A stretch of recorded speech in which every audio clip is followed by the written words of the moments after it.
वीरगढ़ महल के अंदर आज ऐसा तूफान आने वाला था जिसकी किसी ने कल्पना भी नहीं की थी। महल के हर कोने में बेचैनी फैली हुई थी और दूसरी तरफ रिमझिम अपने कमरे के अंदर खड़ी होकर एक बहुत बड़ा फैसला लेने वाली थी। रिमझिम की आंखों में आंसू थे, लेकिन उसके दिल में सिर्फ एक ही बात चल रही थी कि चाहे कुछ भी हो जाए, उसे समीर और उसकी ऐसे ही अपडेट देखने के लिए हमारे वीडियो को लाइक करें और चैनल को सब्सक्राइब करें।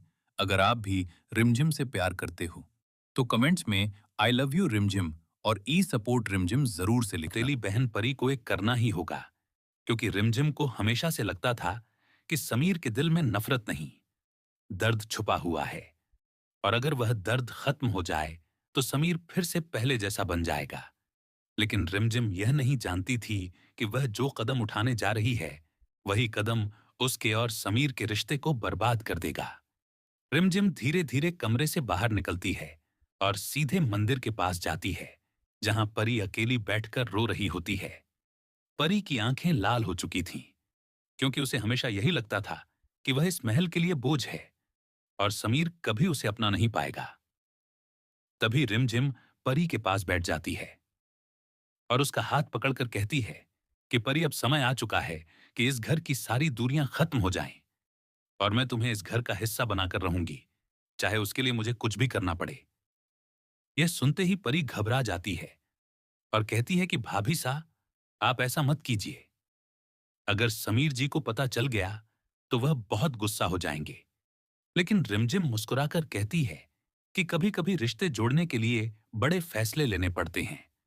उधर दूसरी तरफ समीर अपने कमरे में खड़ा होकर पुराने फोटो देख रहा होता है और उसकी आंखों में नफरत साफ दिखाई दे रही होती है, क्योंकि उसे अपनी सौतेली मां और उस अतीत से बहुत नफरत थी जिसने उसकी जिंदगी बर्बाद कर दी थी।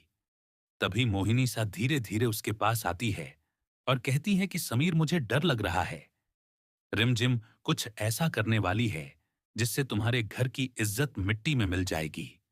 समीर तुरंत गुस्से में पूछता है कि आखिर रिमझिम ने अब क्या किया है।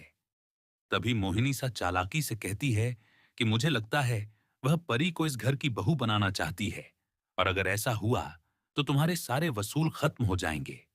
यह सुनते ही समीर का चेहरा गुस्से से लाल हो जाता है और वह जोर से टेबल पर हाथ मारता है। तभी दादी सा भी वहां पहुंच जाती है और आग में घी डालते हुए कहती है कि मैंने पहले ही कहा था, यह लड़की इस घर के लिए अशुभ है।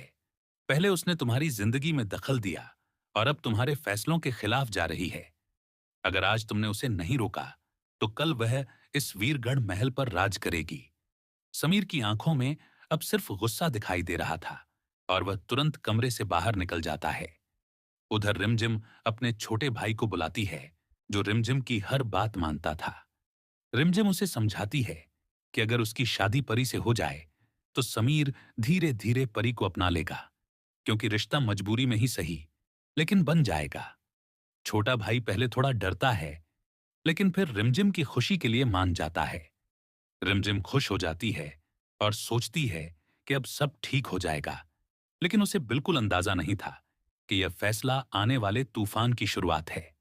महल के अंदर अचानक सभी लोगों को बुलाया जाता है और दादी सा सबके सामने कहती हैं कि आज इस घर में बहुत बड़ा फैसला होने वाला है।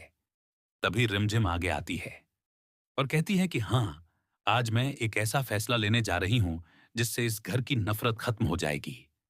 समीर दूर खड़ा सब सुन रहा होता है और उसकी मुट्ठियां गुस्से से भींच चुकी होती हैं।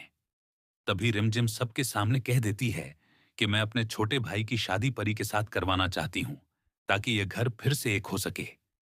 इतना सुनते ही पूरे वीरगढ़ महल में सन्नाटा छा जाता है और समीर की आंखों में खून उतर आता है। वह जोर से चिल्लाता है, रिमझिम, तुमने मेरी बात की कोई कीमत नहीं समझी। मैंने तुम्हें पहले ही कहा था कि मेरे अतीत और मेरी सौतेली बहन के बारे में कोई फैसला मत लेना, लेकिन तुमने फिर भी वही किया जो तुम्हें सही लगा।